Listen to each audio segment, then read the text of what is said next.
ഈശോയോട് നമുക്ക് ഹൃദയത്തിൽ നന്ദി പറയാം. ഏറെ പ്രത്യേകമായിട്ട് ദൈവമാതാവ് പ്രത്യക്ഷപ്പെട്ട ഈ അൾത്താരയിലെ ഈ ആരാധനയിൽ നമ്മളെ പ്രത്യേകമായി പേര് ചൊല്ലി വിളിച്ച ദൈവപിതാവിൻ്റെ സ്നേഹത്തിന് നമുക്ക് ഹൃദയത്തിൽ ഈശോയ്ക്ക് നന്ദി പറയാം. മരിയൻ പ്രത്യക്ഷീകരണത്തിൻ്റെ സാക്ഷികളായി ഞങ്ങളെയും ഞങ്ങളുടെ കുടുംബങ്ങളെയും സ്ഥാപനങ്ങളെയും ഉയർത്തണമേ എന്ന് പ്രാർത്ഥിച്ചുകൊണ്ട് ദിവ്യകാരുണ്യനാഥനെ വരവേറ്റുകൊണ്ട് നമുക്ക് ഇരുകരങ്ങളെ ഉയർത്തി ശക്തമായി സ്തുതിക്കാം. ഹല്ലേലൂയ, മഹത്വം മഹത്വം, ആരാധന ആരാധന. ഹല്ലേലൂയ, യേശുവേ നന്ദി, യേശുവേ ആരാധന. യേശുവേ, ഈശോയെ ലോകത്തിന് കൊടുക്കുവാനുള്ള കൃപാസനത്തിന്റെ എല്ലാ പ്രവർത്തനങ്ങളിലും ദൈവപിതാവിന്റെ വലിയ കയ്യൊപ്പുണ്ടാകുവാനും അതെല്ലാം വിജയത്തിലെത്തുവാനുമുള്ള വലിയ കൃപയ്ക്ക് വേണ്ടി ഈ ആരാധനയിൽ ഞങ്ങൾ ദാഹിച്ചു പ്രാർത്ഥിക്കുന്നു. ഒപ്പം തന്നെ കണ്ണുനീരോടെ പ്രാർത്ഥിക്കുന്ന ദൈവജനത്തിന്റെ മേല് ഈശോയെ കരുണയായിരിക്കണമേ എന്ന് പ്രാർത്ഥിക്കുന്നു. നാളിതുവരെ ഞങ്ങൾക്ക് ലഭിച്ച എല്ലാ കൃപകൾക്കും അനുഗ്രഹങ്ങൾക്കും നന്ദി പറഞ്ഞു പ്രാർത്ഥിക്കുന്നു. ഹല്ലേലൂയ, ഹല്ലേലൂയ, മഹത്വം മഹത്വം, ആരാധന ആരാധന. ഹല്ലേലൂയ, യേശുവേ നന്ദി. പരിശുദ്ധ പരമദിവ്യകാരുണ്യത്തിന് നേരവും ആരാധനയും സ്തുതിയും പുകഴ്ചയും ഉണ്ടായിരിക്കട്ടെ. പരിശുദ്ധ പരമദിവ്യകാരുണ്യത്തിന് നേരവും ആരാധനയും സ്തുതിയും പുകഴ്ചയും ഉണ്ടായിരിക്കട്ടെ. പരിശുദ്ധ പരമദിവ്യകാരുണ്യത്തിന് നേരവും ആരാധനയും സ്തുതിയും പുകഴ്ചയും ഉണ്ടായിരിക്കട്ടെ. നമുക്ക് കൃപാസനം പ്രത്യക്ഷീകരണ മധ്യസ്ഥ പ്രാർത്ഥന വിശ്വാസത്തോടെ ഏറ്റുചൊല്ലാം. അമ്മേ പരിശുദ്ധ അമ്മേ, അമ്മേ പരിശുദ്ധ അമ്മേ, ദൈവമാതാവേ, കൃപാസനത്തിലൂടെ ഞങ്ങൾക്കും ഞങ്ങളുടെ ദേശത്തിനും അമ്മാദിസം തേടുന്ന എല്ലാ അനുഗ്രഹങ്ങളും കൃപകൾക്കും ഞങ്ങളിപ്പോൾ ഹൃദയം നിറഞ്ഞ് നന്ദി പറയുന്നു. നമുക്ക് സ്തുതിച്ചു പ്രാർത്ഥിക്കാം. ഹല്ലേലൂയ, ഹല്ലേലൂയ, ഹല്ലേലൂയ, മഹത്വം മഹത്വം, ദൈവപിതാവേ ആരാധന, ദൈവപിതാവേ മഹത്വം. ഹല്ലേലൂയ, യേശുവേ നന്ദി.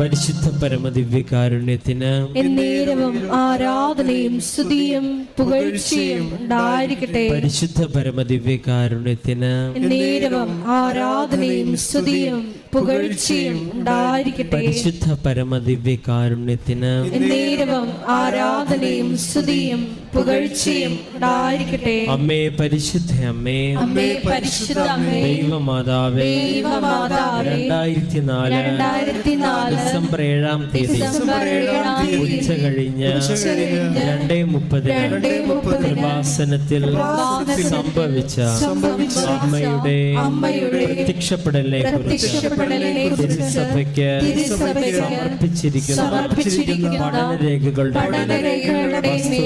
വസ്തുനിഷ്ഠവും ദൈവശാസ്ത്ര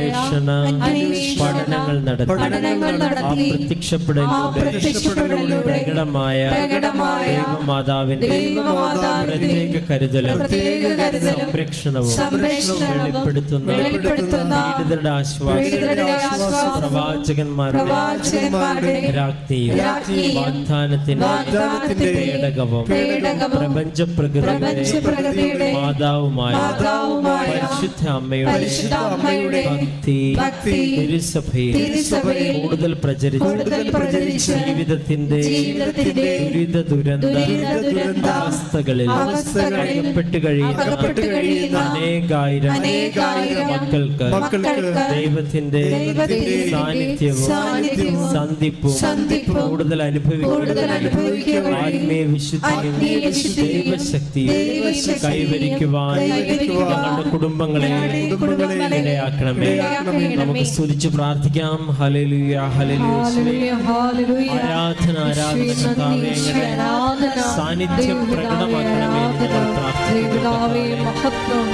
ഇന്നേ ദിവസം അങ്ങയുടെ പ്രത്യേക അഭിഷേകം നൽകണമേ എന്ന് ഞങ്ങൾ പ്രാർത്ഥിക്കുന്നു.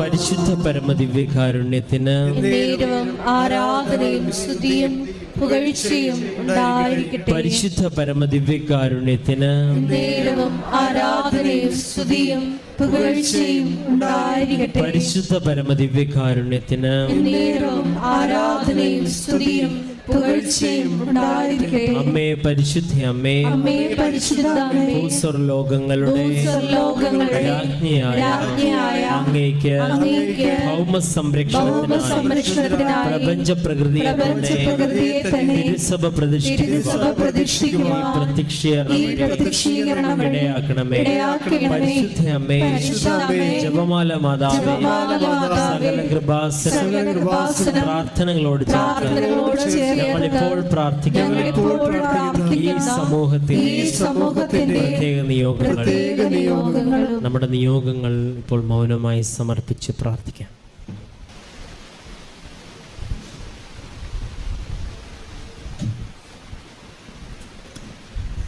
അമ്മയുടെ പ്രത്യക്ഷീകരണത്തിന്റെ ഈ അനുഗ്രഹവേളയിൽ ഞങ്ങൾക്ക് സാധിച്ചു തരുവാൻ കഴിയണമേ. ആമേൻ. നമുക്ക് സ്തുതിച്ച് പ്രാർത്ഥിക്കാം. ഹല്ലേലൂയ, ആരാധന, ഹല്ലേലൂയ. മഹത്വം, ആരാധന, ആരാധന, ഹല്ലേലൂയ.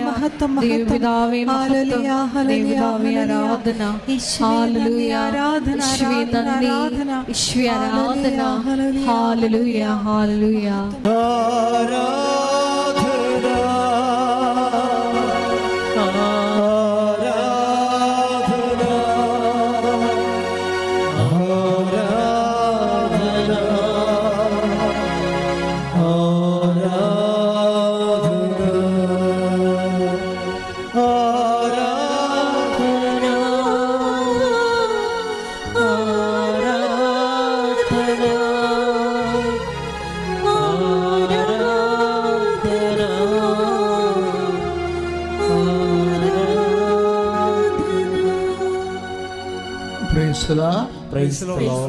സന്തോഷത്തോടെ ഇരിക്കുക. പരിശുദ്ധ പരമദിവ്യകാരുണ്യത്തിന്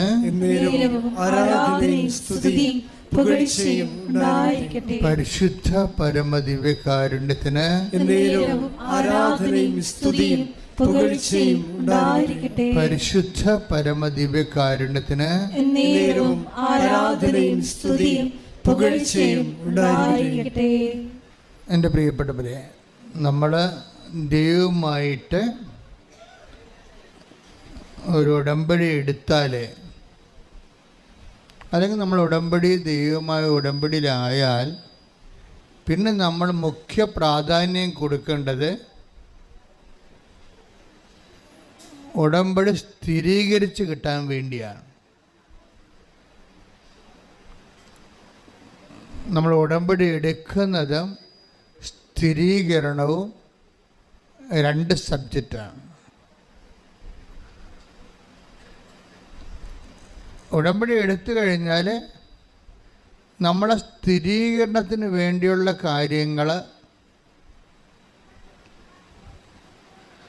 നമ്മുടെ ജീവിതത്തിൽ ആത്മാർത്ഥതയോടെ ചെയ്യുമ്പോഴാണ് ദൈവം ഉടമ്പടി ഉറപ്പിക്കുന്നത്.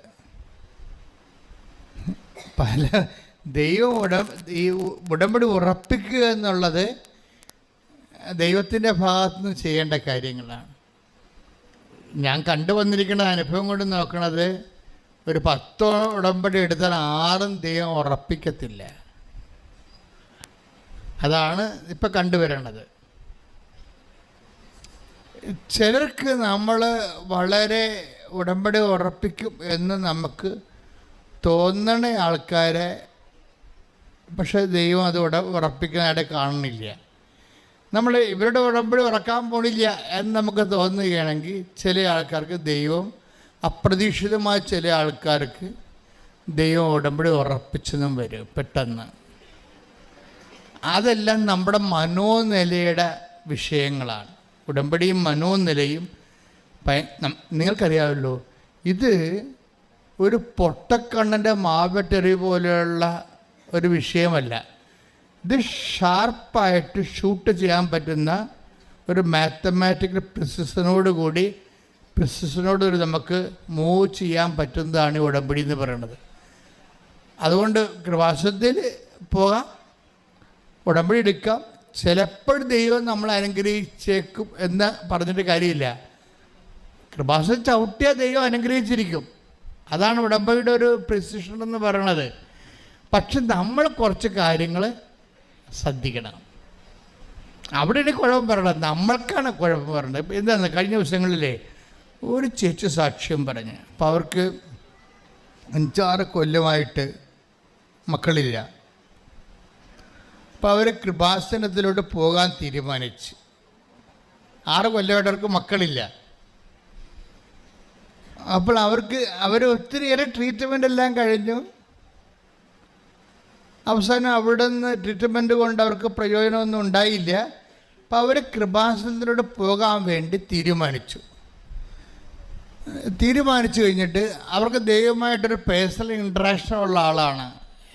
ഇപ്പോഴത്തെ ഒരു കാലത്തിൻ്റെ പ്രത്യേകത, ഞങ്ങളുടെ അപ്പന്മാരൊക്കെ ജീവിക്കുന്ന കാലത്തിനേക്കാളും ദൈവം ഒരു ജനകീയമായ കമ്മ്യൂണിക്കേഷൻസ് വന്നിട്ടുണ്ട്. നമ്മളവർക്ക് ഈ കാലം കെട്ടകാലമാണെന്ന്. കെട്ടകാലമല്ല, നല്ല തെളിച്ചമുള്ള കാലമാണ്. എന്ന് വെച്ച് കഴിഞ്ഞാൽ ഓൾമോസ്റ്റ് എല്ലാവരുമായിട്ട് തന്നെ ദൈവത്തിന് പേഴ്സണൽ ബന്ധമുണ്ട്. എന്നിട്ട് അതിന് ഒരു പ്രയോറിറ്റി പാരമ്പര്യം ഒന്നുമില്ല. ഇപ്പം ഞങ്ങൾ ട്രഡീഷണൽ ക്രിസ്ത്യൻസ് എന്ന് പറഞ്ഞുകൊണ്ട് അതിൻ്റെ അത് പ്രത്യേകിച്ച് ആനുകൂല്യമൊന്നുമില്ല. ട്രഡീഷണൽ അപ്പൂപ്പന്മാരുടെ കാലത്ത് മുതൽ ക്രിസ്ത്യൻസ് ആയതുകൊണ്ട് ഇപ്പം നിൻ്റെ കാലത്ത് നിനക്ക് പ്രത്യേകിച്ച് ദൈവം നിനക്കൊരു ആനുകൂല്യം തരുന്നത്. ഇതെല്ലാം പേഴ്സണൽ കമ്മിറ്റ്മെൻറ്റിൻ്റെ ഭാഗമാണ്.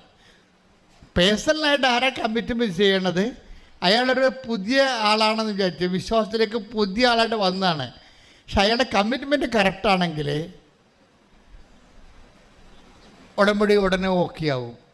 പക്ഷെ നീ ഒരു 500 കൊല്ലമോ 1000 കൊല്ലം 2000 കൊല്ലമായിട്ട് ഞാൻ ക്രിസ്ത്യൻ കുടുംബത്തിൽ ഇങ്ങനെ ജനിച്ച് വന്ന ആളായതുകൊണ്ട് നീ കർത്താവിൻ്റെ തിരുസേന വരണത് കൊണ്ട് കർത്താവ് നിനക്ക് ഉത്തരം നൽകണമെന്നുള്ളത് ദാറ്റ് ഡസൻറ്റ് മേക്ക് എനിത്തിങ്.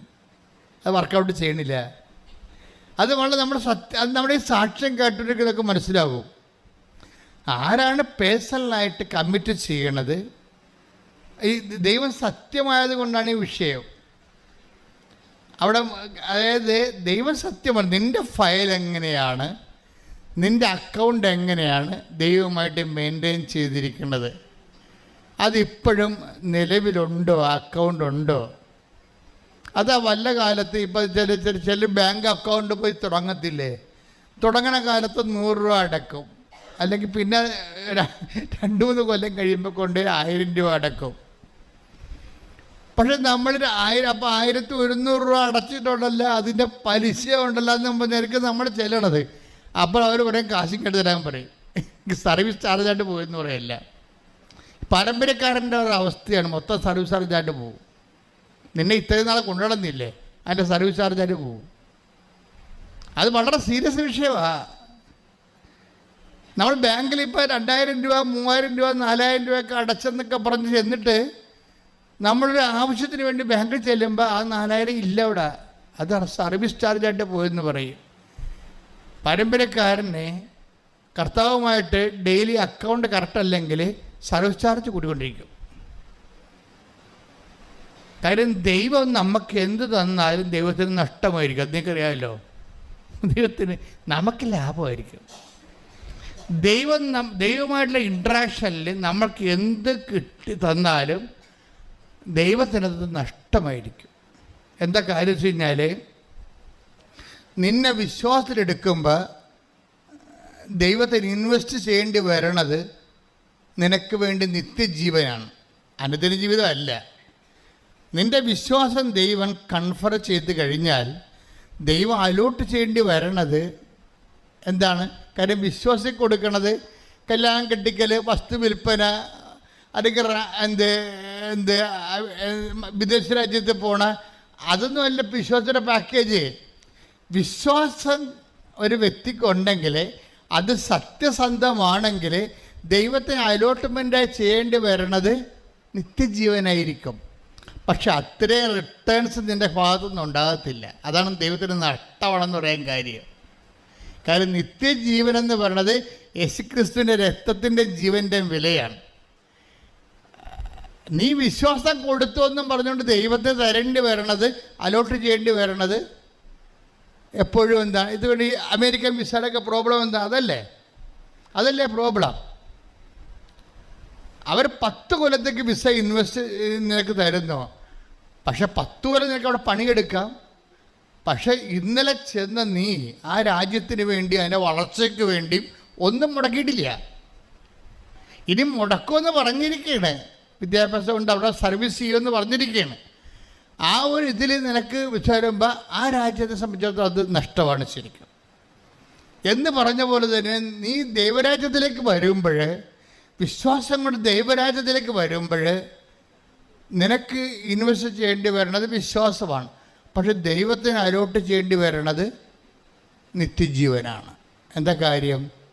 നിത്യജീവൻ പക്ഷേ ക്രിസ്തുവിൻ്റെ രക്തത്തിൻ്റെ വിലയാണ്, ജീവൻ്റെ വിലയാണ്.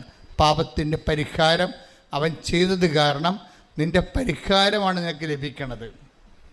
പരിഹാരം നിത്യജീവനിലേക്ക് നമുക്ക് യോഗ്യമാകാൻ കാരണം നിൻ്റെ പകരക്കാരനായ നിൻ്റെ പാപത്തിന് വേണ്ടി യേശുക്രിസ്തു ക്രൂശിക്കപ്പെടുകയും പാപപരിഹാരം പീഡാനുഭവങ്ങളുടെയും തിരുവണ്ണത്തിൻ്റെയും രൂപത്തിൽ അവൻ വഹിച്ചപ്പോഴാണ് അത് റിട്ടാലിയേറ്റ് ചെയ്തത്. റിട്ടാലിയേഷനാണ് വന്നിരിക്കുന്നത്. നിനക്ക് വേണ്ടി നീ സഹിക്കേണ്ടത് കർത്താവ് ഏറ്റെടുത്തു. നോൻപ് കാലം വാസ്തവത്തിൽ യേശുവിനെ എന്തുകൊണ്ടാണ് നമ്മൾ കുരിശിൻ്റെ വഴിയൊക്കെ നടത്തുമ്പോൾ നമ്മൾ മുട്ടയിൽ നിന്നും എഴുന്നേറ്റും ഒക്കെ എന്ത് നടന്നത്? കർത്താവിൻ്റെ പങ്കപ്പാടുകളുടെ മനസ്സായുള്ള ദൈവസ്നേഹത്തോടെയുള്ള യോജിപ്പാണ് നമ്മൾ കാണിക്കുന്നത്. ദൈവസ്നേഹത്തോടെയുള്ള യോജിപ്പ് നമ്മൾ കാണിക്കുകയാണ്. ഐക്യദാർഢ്യമാണ് ശരിക്കും. കർത്താവിൻ്റെ പീഡാനുഭവങ്ങളിലും പരിഹാരങ്ങളോടുമുള്ള ഒരു വിശ്വാസിയുടെ ഐക്യദാർഢ്യമാണ് ഈ കുരിശിൻ്റെ വഴി എന്ന് പറയുന്നത്. കുരിശിൻ്റെ വഴി പരിഹാര പ്രാർത്ഥന എന്ന് പറയുന്നത്. അത് കുരിശിൻ്റെ വഴി അനുഷ്ഠാന കർമ്മം പോലെ തന്നെയാണ്. നമുക്ക് കുരിശിൻ്റെ വഴിയായിട്ടാണ് നമുക്ക് നഷ്ടപ്പെടുന്നതെല്ലാം കുരിശിൻ്റെ വഴിയാണ്. നമുക്ക് ഈ ഉടമ്പടിയിൽ ഒത്തിരിയേറെ കുരിശിൻ്റെ വഴികളുണ്ട്. ഇപ്പോൾ ഒരു രോഗിയെ കാണാൻ പോകണം. അപ്പം ഈ ദിവസങ്ങളിൽ പാർവതി എന്നും പറഞ്ഞൊരു മോളുടെ സാക്ഷ്യമുണ്ട്. അപ്പോൾ പാർവതി എന്ന് പറഞ്ഞ മോൾ ഉടമ്പടി എടുത്തിട്ട് ഒരു സിസ്റ്റർമാർ അന്തേവാസികളെ, പാവപ്പെട്ട ഈ അഭയമില്ലാത്ത ആൾക്കാരെ സന്ധിക്കുന്ന ഒരു സ്ഥലത്ത് പാർവതി പോകും.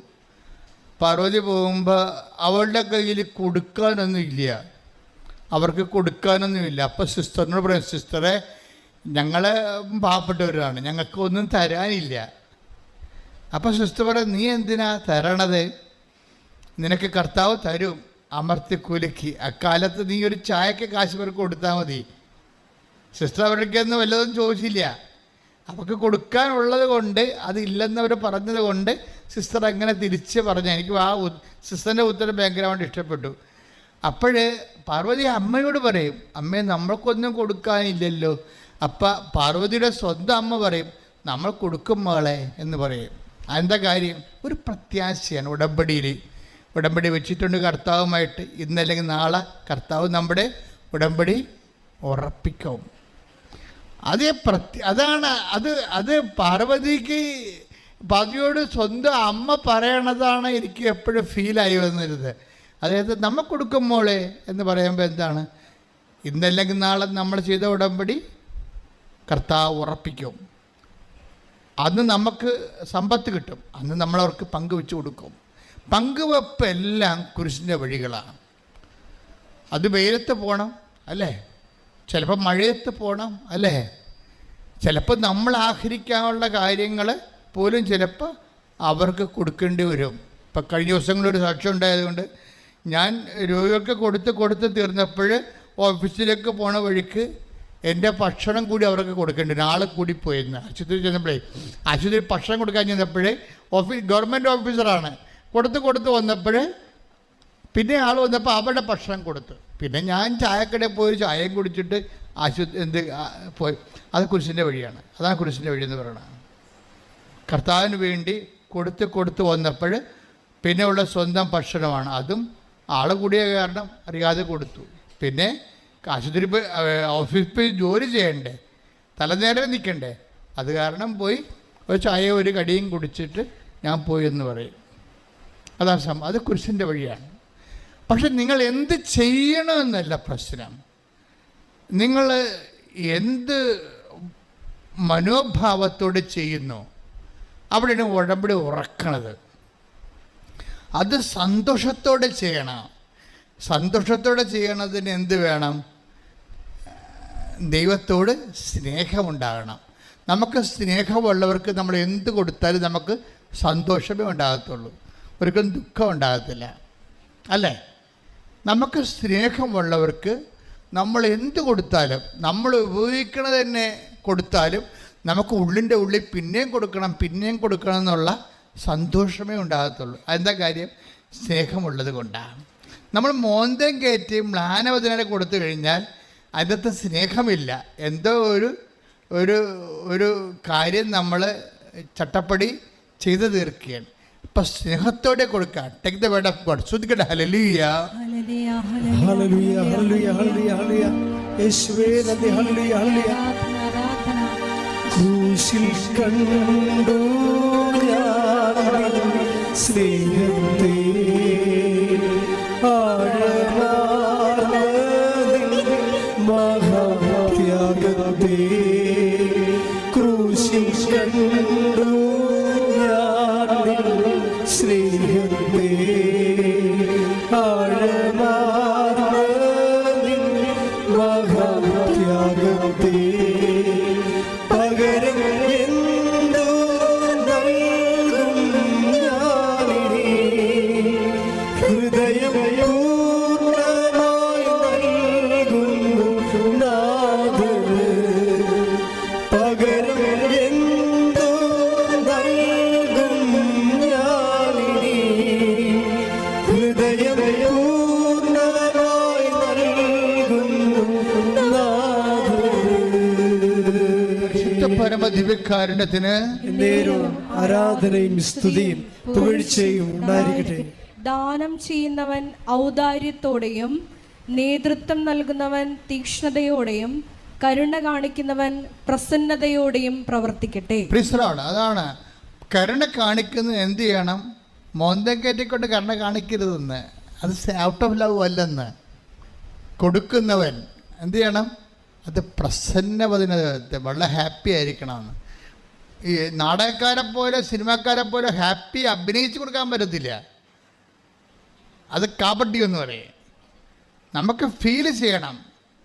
ഇത് കൊടുക്കുമ്പോൾ നമുക്ക് സന്തോഷം തോന്നും. ഇനിയിപ്പോൾ അതും ചെയ്യണമല്ല, ഇനി 10 കൊടുക്കണമല്ല, ഇനി ആശുപത്രിയിലും പോകണമല്ല. ഇങ്ങനെ കുറേ പെരിച്ചാഴികൾ ഉടമ്പടി എടുത്തിട്ടുണ്ട്. അതാണ് ഞാൻ പറഞ്ഞത്. 10-6 ഉടമ്പടി ഉറപ്പിക്കുന്നില്ല.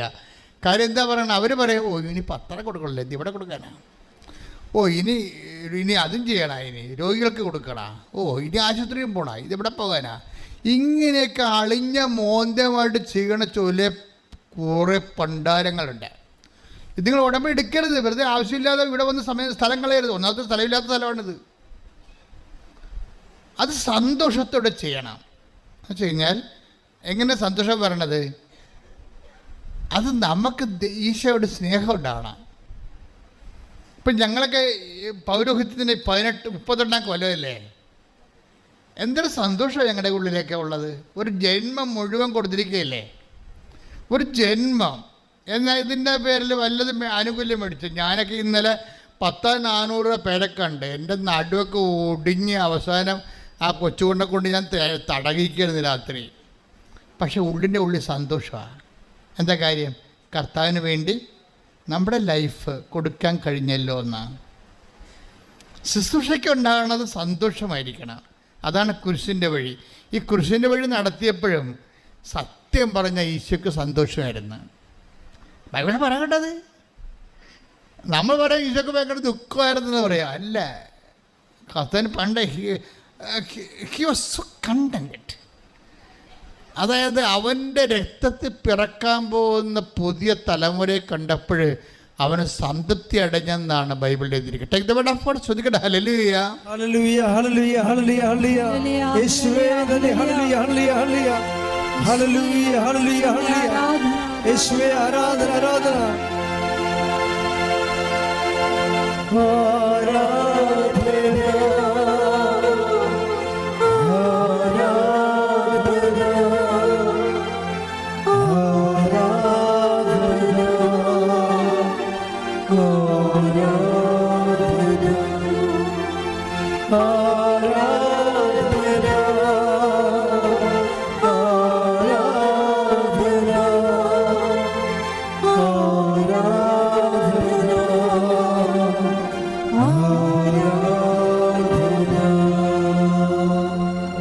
യെശയ്യാ 53:10-11.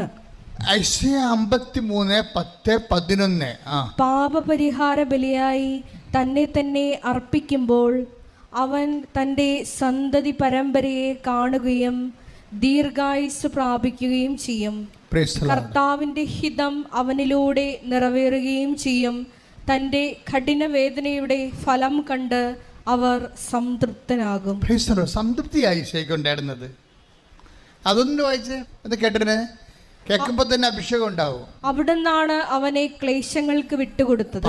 അവിടുന്നാണ് അവനെ ക്ലേശങ്ങൾക്ക് വിട്ടുകൊടുത്തത്. പാപപരിഹാര ബലിയായി തന്നെ തന്നെ അർപ്പിക്കുമ്പോൾ അവൻ തന്റെ സന്തതി പരമ്പരയെ കാണുകയും ദീർഘായുസ് പ്രാപിക്കുകയും ചെയ്യും. കർത്താവിന്റെ ഹിതം അവനിലൂടെ നിറവേറുകയും ചെയ്യും. തന്റെ കഠിനവേദനയുടെ ഫലം കണ്ട് അവർ സംതൃപ്തനാകും. അതായത് കഠിനവേദനയുടെ ഫലം ഈശോ തന്നെ മനക്കണ്ണാൽ കണ്ടുകൊണ്ട് ഈശോയ്ക്ക് ഭയങ്കര കണ്ടൻസ് ഉണ്ടാകണതാണ്, സംതൃപ്തി ഉണ്ടാവും. ഇതുപോലെ തന്നെയാണ് നിങ്ങളുടെ കഠിനവേദനയുടെ ഫലം നിങ്ങൾ നേരത്തെ കാണണം. മനസ്സിലായില്ലേ? കഠിനവേദനയുടെ ഫലം നിങ്ങൾ നേരത്തെ കാണണം. കാരണം രക്ഷാകര നടപടിയിൽ കഠിനവേദനയ്ക്ക് ഭയങ്കര റോളാണ്. ഇപ്പം നിങ്ങളുടെ മാത്രം തമ്മിൽ നിങ്ങൾ മിണ്ടണില്ല. നിങ്ങൾ എന്താ മിണ്ടാത്തതിൻ്റെ കാരണം? എരവ് മേടിക്കാം എന്നും പറഞ്ഞുകൊണ്ട് 5 പവൻ്റെ മാലയും മേടിച്ചുകൊണ്ട് പോയതാണ്. ഞാൻ അടിയന്തരത്തിൽ പോലും തിരിച്ചു തരാമെന്ന് പറഞ്ഞ്. ഇപ്പം അവർ തരണില്ല. ഇപ്പം അവരോട് ചോദിക്കാൻ പറയുമ്പോൾ എനിക്ക് എൻ്റെ സ്ത്രീധനത്തിൽ വെട്ടിക്കുറച്ചേക്കാൻ പറയും. പോരെ, മനസ്സിലായില്ലേ? അവർ 5 പവൻ്റെ പവനെ മേടിച്ചുകൊണ്ട് പോയി. നല്ല സ്നേഹത്തിൽ നല്ല എണ്ണമൊക്കെ ഇങ്ങനെ പറ്റിക്കൂടി വന്ന് സ്നേഹിച്ച് നമ്മുടെ അന്ന് തലവും കിട്ടിയപ്പോൾ എരവ് മേടിച്ചത്. അമ്മ ഇങ്ങനെ ചോദിക്കാതിരിക്കും. അവർക്കൊരു കല്യാണത്തിൽ മകളുടെ കല്യാണത്തിൽ പോയതാണെന്ന്. പക്ഷേ ഇപ്പോഴവർ തരണില്ല, തിരിച്ചു തരാമെന്ന് തന്നില്ല. ഇപ്പം അത് ഞാനൊരു കണക്കിന് പണയം വെച്ച് താത്തിനെന്ന് പറഞ്ഞ്. അപ്പോൾ പിന്നെ എന്നാൽ പെട്ടെന്ന് എടുപ്പിച്ച് തരാമെന്ന് പറഞ്ഞു. ഇപ്പം അവർ പണയം വെപ്പിച്ച് എടുത്തു തരണില്ല. അവരത് വിറ്റത് എന്താ വീട്ടിരിക്കണം. അപ്പം നമ്മളെ പറ്റിക്കുകയും ചെയ്ത് ചതിക്കുകയും ചെയ്ത് നമ്മുടെ സത്യസന്ധതയും ആത്മാർത്ഥതയും അവർ ശരിക്കും പറഞ്ഞാൽ മനുഷ്യത്വരഹിതമായി പെരുമാറുകയും ചെയ്ത് അപ്പോൾ അത് നമ്മൾ ഇനി ഇങ്ങനെയുള്ള ഒരു അഴുക്ക് കെട്ട ആൾക്കാരോട് മിണ്ടണ്ടെന്ന് നമ്മൾ തീരുമാനിച്ചു. പക്ഷെ ഉടമ്പടി എടുത്തപ്പോൾ നമുക്ക് മിണ്ടേണ്ടി വരും. കാര്യം ഉടമ്പടി അങ്ങനെ വർക്കൗട്ട് ചെയ്യത്തില്ല. ഈ നാത്തൂരിങ്ങനെ മിണ്ടാ നിൽക്കത്തോളം കാലം ഉടമ്പടി വർക്കൗട്ട് ചെയ്യത്തില്ല. അവിടെ വൈരാഗ്യമല്ലേ നിൽക്കണത്, വെറുപ്പല്ലേ നിൽക്കണത്. അപ്പോൾ ഉടമ്പടി ഫ്രീസായി പോകും. അപ്പം അതുകൊണ്ട് നമ്മൾ ചെന്ന് അവരോട് മിണ്ടും. അപ്പോൾ നമ്മളെന്ത് പറയും? മാലയും പോയി, പിന്നെ ഈ പണ്ടാരത്തിനോട് മിണ്ടുകയും ചെയ്യേണ്ടി വന്ന് പിടിയിട്ടില്ലേ? നമ്മുടെ മാലയും പോയി, ഈ പണ്ടാരത്തിനോട് കഠിനവേദന നമ്മുടെ മനസ്സിലുണ്ടാവും. അപ്പോൾ നമ്മുടെ കഠിനവേദന നമ്മുടെ മനസ്സിലുണ്ടാകും. കാര്യം നമ്മളെ തോറ്റില്ലേ, നമ്മളെ വഞ്ചിച്ചപ്പോൾ നമ്മൾ തോറ്റു. നമ്മളോട് നമ്മുടെ സത്യസന്ധതയെ അവർ പട്ടിക്കാടത്തിന് വില കൊടുത്തില്ലല്ല, അവരെ വെച്ച് മുതലെടുത്തില്ലേ. അപ്പോൾ അതൊക്കെ വൈരാഗ്യം ഉണ്ടായി. അതുകൊണ്ട് നമ്മളവരോട് മിണ്ടുന്നില്ല. ഇപ്പം എന്നാ പറയണത്? ഉടമ്പടി എടുത്തപ്പോൾ കർത്താവുമായിട്ട് ഇൻട്രാക്ട് ചെയ്ത് നീ ഒരു എന്തുകൊണ്ടാണ് അവരോട് മിണ്ടേണ്ടി വരണത്? ഉടമ്പടി വൈരാഗ്യത്തിൽ വർക്കൗട്ട് ചെയ്യത്തില്ല. കാര്യം ദൈവമായ വ്യക്തിയുമായിട്ടാണ് നീ ഉടമ്പടി ചെയ്തിരിക്കുന്നത്. മനസ്സിലായില്ലേ? നീ ഒരു വിശ്വാസിയല്ല, നീ ഒരു പങ്കാളിയാണ്.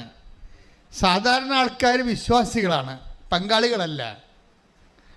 ഉടമ്പടി എടുക്കുമ്പോൾ നീ ദൈവത്തിൻ്റെ പങ്കാളിയാണ്. അപ്പോൾ ദൈവത്തിൻ്റെ പങ്കാളി എന്ന് പറയുമ്പോൾ ഇപ്പോൾ നിൻ്റെ അപ്പൻ്റെ പങ്കാളിയാണെന്ന് വിചാരിച്ചോ നീ. അപ്പം അപ്പന് 4 മക്കളുണ്ടെങ്കിൽ 4 ഒരു ഭാഗത്തിന് മാത്രമേ അവകാശമുള്ളൂ നിനക്ക്. അപ്പന് ഭാര്യയുണ്ട് അല്ലേ? അപ്പൻ്റെ പെങ്ങന്മാർ കല്യാണം കഴിക്കാൻ വീട്ടിലുണ്ടെങ്കിൽ അവകാശം പടപടാന്ന് കുറഞ്ഞ് വരും. അപ്പം അപ്പനാണെന്ന് പറഞ്ഞ കാര്യമില്ല, അവകാശം കുറഞ്ഞ് വരും. പക്ഷെ ദൈവത്തിന് അങ്ങനെയില്ല. ദൈവത്തിന് നീ ഒറ്റ മകനുണ്ടെങ്കിലും ദൈവത്തിൻ്റെ ഫുൾ സ്വത്തിന് നീ അവകാശിയാണ്. മനസ്സിലായില്ലേ? ദൈവത്തിന് നീ ഒറ്റ മകളാണെങ്കിലും, അതാണ് ഈശോ പറഞ്ഞത്, 99 ആടുണ്ട് അല്ലേ?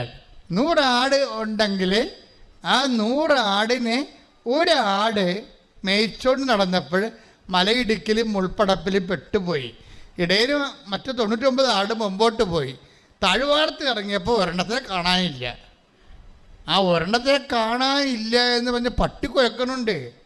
പട്ടിയല്ലേ ഇതിനെ കൊണ്ടു നടക്കണം അങ്ങോട്ടും ഇങ്ങോട്ടും. ഇപ്പോൾ ഒന്നിനെ കാണാനില്ലെങ്കിൽ പട്ടി സെൻസ് ചെയ്തിട്ട് കുഴക്കണുണ്ട്. അപ്പോൾ ഇതിനെ ഇടയിൽ നോക്കിയപ്പോൾ എന്തോ സംഭവിച്ചിട്ടുണ്ട്. പുലി പിടിച്ചോ ചെന്നായി പിടിച്ചോ ഇടയും. പക്ഷേ ഈ ഒരു ആടിന് വേണ്ടി തിരക്കിപ്പോവുകയാണ്. എന്താ ചെയ്തിരിക്കണം? 99 താഴ്വാരങ്ങൾ ഇട്ടിട്ട് ഒന്നിനെ തിരക്കി പോവുകയാണ്. അപ്പോൾ തിരക്കി തിരക്കിയിട്ട് കണ്ട് കിട്ടുമ്പോഴാണ് ഇതിനെ അന്വേഷിക്കണത്. അല്ല പകുതിക്ക് അന്വേഷിച്ചിട്ട് അപ്പോൾ എവിടെയെങ്കിലും പോയി ചാകട്ടെ, നമുക്ക് എന്താ 99 ഉണ്ടല്ല. അതാണ് മനുഷ്യന്മാരുടെ സ്നേഹം. ദൈവത്തിൻ്റെ സ്നേഹം അങ്ങനെയില്ല. ഇത് ബൈബിൾ എന്താ പറയണത്? കണ്ട് കിട്ടുമ്പോഴും കുഞ്ഞേ എന്ന് പറഞ്ഞ് കരഞ്ഞുകൊണ്ട് ഈ ഇടയൻ 99ൻ്റെ വില 1 കൊടുത്തെന്ന് പറഞ്ഞാൽ 1ൻ്റെ വില 99 എന്ന് വെച്ചാൽ നിൻ്റെ വില ദൈവത്തിന് മൊത്തം മക്കൾക്ക് എന്ത് അവകാശമുണ്ട് അത്രയും അവകാശം നിനക്കും ഉണ്ടെന്ന് കൈയിടിച്ച് ശ്രദ്ധിക്കട്ടെ. ഹല്ലേലൂയ, ഹല്ലേലൂയ, ഹല്ലേലൂയ, ഹല്ലേലൂയ. യേശുവേ നന്ദി, ഹല്ലേലൂയ, ഹല്ലേലൂയ. ഹല്ലേലൂയ, ഹല്ലേലൂയ, ഹല്ലേലൂയ. യേശുവേ സ്തുതി, ഹല്ലേലൂയ. ലോകത്തിൻ മുൻപിൽ ഞാൻ ഒന്നുമില്ലാത്തൊരു എളിയവനാകുകയും